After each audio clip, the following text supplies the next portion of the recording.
Hello दोस्तों, movie की शुरुआत में हम एलिस और लुकस नाम के दो बच्चों को देखते हैं जो कि अपने डैड के साथ अपनी मॉम के घर रहने के लिए जा रहे होते हैं। डैड उन्हें घर के बाहर ही छोड़कर बाहर से वापस चले जाते हैं। जब एलिस और लुकस घर के अंदर जाते हैं तो वो दोनों काफी एक्साइटेड होते हैं अपनी मॉम से मिलने के लिए, लेकिन घर के अंदर काफी ढूंढने के बाद भी उन्हें उनकी मॉम नहीं मिलती, बल्कि घर का सारा सामान बहुत बिखरा हुआ होता है। अब कुछ ही देर में उनकी मॉम बाथरूम से बाहर निकलती हुई दिखाई देती है। उन्होंने अपने फेस पर एक मास्क लगाया हुआ होता है और वो दोनों से कहती हैं कि मेरे फेस की सर्जरी हुई है, इसलिए मैं ये फेस मास्क नहीं उतार सकती हूँ, जिसकी वजह से उन बच्चों का अपनी मॉम से मिलने का एक्साइटमेंट बहुत कम हो जाता है। मॉम एलिस को एक वेलकम गिफ्ट देती है जिसे पाकर वो काफी खुश हो जाता है, लेकिन उन दोनों के दिमाग में एक ही बात चल रही होती है कि जब मॉम अपना मास्क उतारेंगी तब उनका चेहरा कैसा होगा। इसके बाद उनकी मॉम उनके पास आती है और उन्हें कुछ रूल्स समझाने लगती है, जैसे तुम्हें मेरे बेडरूम में नहीं आना है और साथ ही पास वाले शूटिंग स्पॉट पर भी नहीं जाना है। बच्चे अपनी मॉम से गले मिलकर बेहद खुश होते हैं और साथ ही एलिस उन्हें एक पेंटिंग देता है जिसे पाकर उसकी मॉम का रिएक्शन कुछ खास नहीं होता। इसके बाद सब लोग साथ में बैठकर टीवी देखने लगते हैं और उनकी मॉम उन्हें कहानियां सुनाती है और उन्हें गुड नाइट बोलकर उनके रूम से बाहर जाने लगती है। तब लुकस एलिस से कहता है कि मॉम ने हमें वो सॉन्ग नहीं सुनाया जो हमेशा सुनाया करती थी, जिस पर एलिस लुकस से कहता है कि तुम चिंता मत करो, वो शायद भूल गई होंगी। लेकिन ये सब बातें दरवाजे के बाहर उनकी मॉम सुन लेती है। अब सुबह हो जाती है। लुकस और एलिस खेल रहे होते हैं तो वो उसी शूटिंग स्पॉट पर जाते हैं जहां उनकी मॉम ने उन्हें जाने से मना किया था, लेकिन ये दोनों नहीं मानते और वो उसके अंदर चले जाते हैं। वहां पर जाकर एलिस को अपने बचपन का कुछ सामान दिखाई देता है, लेकिन पास में ही उसे एक लकड़ी पर खून भी लगा हुआ दिखता है, जिसे देखकर एलिस काफी परेशान हो जाता है और वो उस कॉटेज से बाहर भाग जाता है और बाहर आते ही उनकी मॉम दिखाई पड़ती है जो कि बहुत गुस्से में होती है। गुस्से में वो एलिस को नीचे गिरा देती है। गिरने की वजह से एलिस को हाथ में चोट आ जाती है। लुकस एलिस की चोट पर दवाई लगा रहा होता है, लेकिन उन दोनों के दिमाग में वही बात चल रही होती है। अब रात हो जाती है। एलिस सो रहा होता है, तभी उसे फिर से वही चीज ब्लड स्पॉट दिखाई दे रही होती हैं और एक गन शॉट की वजह से उसकी आंख खुल जाती है। एलिस उठकर देखता है तो उसने बिस्तर गीला कर दिया होता है। अब इसके बाद एलिस रूम से बाहर जाता है तो वो अपनी मॉम को किसी से फोन पर बातें करते हुए देखता है। वो किसी से बोल रही होती है कि मैं ये नाटक करते हुए अब थक गई हूँ। तभी एलिस कुछ आवाज देता है और उसकी मॉम को पता चल जाता है कि यहाँ पर कोई था, लेकिन एलिस वहां से भागकर अपने रूम में जाकर सो जाता है। इसके बाद भी उसकी मॉम को उस बात पर विश्वास होता है कि यहाँ पर एलिस ही आया था। सुबह होते ही एलिस लुकस को सारी बातें बता रहा होता है तो तभी उनकी मॉम को फिर से किसी की कॉल आ जाती है। वो बात करने के लिए अपने रूम के अंदर चली जाती है।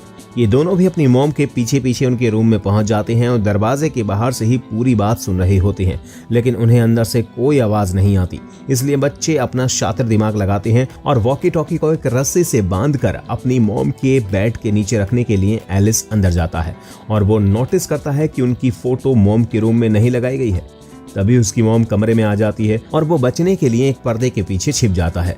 अब मॉम रूम में पहुंचते ही डांस करने लगती है और साथ ही वो सिगरेट भी पी रही होती है। इन सब बातों के अलावा उनकी नजर पास में बड़े डस्टबिन पर पड़ जाती है, जहां पर वो अपनी बनाई हुई पेंटिंग्स को उस डस्टबिन के अंदर देखता है। अब एलिस का शक और भी बढ़ जाता है कि ये उसकी मॉम नहीं है। इसके बाद हम उसकी मॉम को देखते हैं जो कि बाथरूम के अंदर जाती है और अपने मास्क को उतार रही होती है, लेकिन एलिस की तरह ही हमें भी उनका चेहरा नहीं दिखाया जाता। एलिस जो बेड के नीचे छुपा हुआ काफी डरा हुआ होता है, लेकिन अब उसे पूरा विश्वास हो चुका था कि ये उसकी मॉम नहीं है।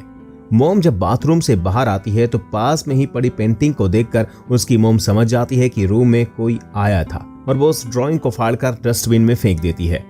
इसके बाद एलिस लुकस से बात कर रहा होता है और उसे सारे इंसिडेंट बताता है। अब ये दोनों सच का पता लगाने में जुट जाते हैं। सबसे पहले तो ये अपनी मॉम की एक फोटो खींच लेते हैं और उनकी पुरानी फोटो से मैच करके देखते हैं। तब वो उनको मैच कर रहे होते हैं तो उन्हें पता चलता है कि उनकी मॉम की आंखों का कलर तो ग्रीन था, लेकिन अब उनकी आंखों का कलर ब्लू हो गया है और ये बात उनके शक को पूरी तरह से यकीन में बदल देती है। तो ये बात एलिस अपने डैड को भी बताता है कि वो हमारी मॉम नहीं है। जब ये बात मॉम को पता चलती है तो वो कमरे में आती है और एलिस पर बहुत जोर से चिल्लाती है और साथ ही उसके फोन को लेकर वहां से चली जाती है। मॉम का गुस्सा इतना ज्यादा होता है कि वो उसके फोन को तोड़ देती है। अब इस बात पर तो लूकास को पूरी तरह से विश्वास हो जाता है कि ये उनकी मॉम हो ही नहीं सकती, और अब ये दोनों डरने भी लगते हैं क्योंकि उन्हें पता है कि ये उनकी मॉम नहीं है तो उन्हें अपनी जान का खतरा भी होता है। इसलिए ये दोनों अपने कमरे को लॉक करके सोते हैं। जब एक सो रहा होता है तो दूसरे को जागना होता था ताकि वो पहरेदारी कर सके। अब जैसे ही जागने की बारी एलिस की आती है तो वो उस रूम को खोलकर बाहर जाता है। वो अपनी मॉम को बाथरूम में देखता है जो कि बाथ टब में होती है और उनके फेस पर फेस मास्क लगा हुआ था। इसी का फायदा उठाकर एलिस उस मास्क को हटाने की कोशिश करता है, लेकिन तभी उसकी मॉम की आंख खुल जाती है और वो उसको देख लेती है। एलिस बहुत डर जाता है और वो अपनी मॉम के सर पर मारकर वहां से अपने रूम में भाग जाता है और अपने कमरे को लॉक कर लेता है। मॉम को अब बहुत ज्यादा गुस्सा आ जाता है और वो दरवाजे को खोलने के लिए एलिस से कहती है, लेकिन एलिस अब बहुत ज्यादा डर चुका था इसलिए वो दरवाजा नहीं खोलता है, जिस पर उसकी मॉम गुस्से में उसके दरवाजे को तोड़ देती है और अंदर जाकर उससे पूछती है कि उसने ऐसा क्यों किया। तो वो उन्हें बताता है कि आप हमारी मॉम नहीं हो, जिस पर वो और भी ज्यादा भड़क जाती है और एलिस को अपने साथ ले जाकर उस बाथ टब में बैठा देती है और उस पर ठंडा पानी तब तक डालती रहती है जब तक कि वो मान ना ले कि वो उसकी मॉम है। अब इसके बाद हम एलिस की मॉम को देखते हैं जो कि अलग ही क्रिएचर की तरह दिखाई दे रही होती है, लेकिन हमें जल्दी ही पता चलता है कि एलिस का नाइटमेयर था और उसे इस नींद से लूकास ने ही जगाया था, जो कि उसे कहता है कि हमें यहाँ से भागना चाहिए इससे पहले कि सुबह हो जाए। अब ये दोनों घर से भाग जाते हैं और उस रात बहुत ज्यादा बारिश हो रही होती है तो वो पास के ही खाली घर के अंदर चले जाते हैं और वहां जाकर सो जाते हैं। एलिस को फिर से वही नाइटमेयर होता है जिसमें उनकी मॉम एक क्रिएचर के रूप में उसकी तरफ आ रही होती है। तभी एलिस को फिर से नींद से जगा दिया जाता है और इस बार उन्हें पुलिस ऑफिसर ने जगाया था और वो लोग उनकी पूरी कहानी सुनते हैं, जिसमें एलिस उन्हें बताता है कि वो हमारी मॉम नहीं है और हमें उनसे जान का खतरा है। पुलिस ऑफिसर भी उनकी बातों को ध्यान से सुनते हैं और उन्हें एक सेफ प्लेस पर ले जाने लगते हैं, लेकिन तभी हम देखते हैं ये लोग तो उन्हें उनके घर लेकर जा रहे हैं। एलिस को समझ आ जाता है कि बच्चों की बातों का कोई भी भरोसा नहीं करता है। अब ये घर पहुंच जाते हैं जहां हमें पहली बार एलिस की मॉम का फेस दिखाई देता है जो कि उसकी ही मां होती है। वो पुलिस ऑफिसर को थैंक्स बोलती है और बहुत सारी बातें उनसे करती है। तभी लेडी पुलिस उसके फेस पर लगी चोट के बारे में पूछती है, जिस पर वो उन्हें झूठ बोल देती है कि ये चोट नहाते टाइम लग गई थी। पुलिस वाले भी ज्यादा शक नहीं करते क्योंकि एलिस की मॉम टीवी स्टार थी और पुलिस वाले भी उनके फैन थे। अब पुलिस वहां से चली जाती है।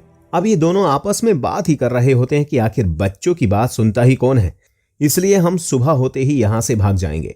दूसरी तरफ हम उनकी मॉम को देखते हैं जो कि इस बात से दुखी है जो उन्होंने एलिस के साथ किया था। अब सुबह हो जाती है। हम एलिस को उसके बेड से बंधा हुआ पाते हैं जो कि एलिस से खुद को रिलीज करने के लिए बोलती है, लेकिन एलिस उन्हें उनकी पुरानी फोटो दिखाकर पूछता है कि तुम्हारी आंखें तो ब्लू थी, ये ग्रीन कैसे हो गई। तब उसकी मॉम उसे समझाती है कि शूटिंग करते टाइम मैं लेंस यूज करती हूँ और वो लेंस मेरे पर्स में है, चाहे तो देख लो। एलिस थोड़ा कंफ्यूज होता है और वो लूकास से पर्स को चेक करने को बोलता है। लूकास जब पर्स देखता है तो उसमें लेंस नहीं थे और साथ ही हम देखते हैं कि ये दोनों अपनी मॉम पर पानी डालकर उन्हें टॉर्चर कर रहे होते हैं। मॉम एलिस से कहती है कि मेरे हाथ खोल दो, मुझे पेन हो रहा है। एलिस को बहुत तरस आ रहा होता है। वो एक हाथ खोलने के लिए कैंची उठाता है, तभी लूकास आ जाता है और उसे ऐसा करने से मना कर देता है। वो उससे कहता है कि अगर हमने इन्हें छोड़ दिया तो ये हमें मार देंगे। लूकास बैग में सामान भरने लगता है। तभी वही पुलिस ऑफिसर घर आ जाते हैं और लूकास और एलिस बेहद डर जाते हैं, लेकिन वो दोनों उनको झूठ बोलकर वापस भेज देते हैं। अब लूकास और एलिस घर छोड़कर जा रहे होते हैं, लेकिन एलिस का मन बिल्कुल भी नहीं था कि वो अपनी मॉम को ऐसे छोड़कर जाए। वो लूकास से बहाना बनाकर घर के अंदर जाता है और सबसे पहले वो अपनी मॉम का पर्स देखता है जिसमें उसे लेंस मिल जाते हैं। वो सोचता है कि लूकास ने उससे क्यों झूठ बोला। अब इसके बाद एलिस अपनी मॉम को खोल देता है और उनसे कहता है कि ये सब करने के लिए उससे लूकास ने कहा था। उसकी मॉम उसे गले लगा लेती है। वो एलिस को लेकर बाहर आती है। लूकास वहां नहीं दिखाई देता तो उसकी मॉम एलिस को लेकर उसी कॉटेज में जाती है।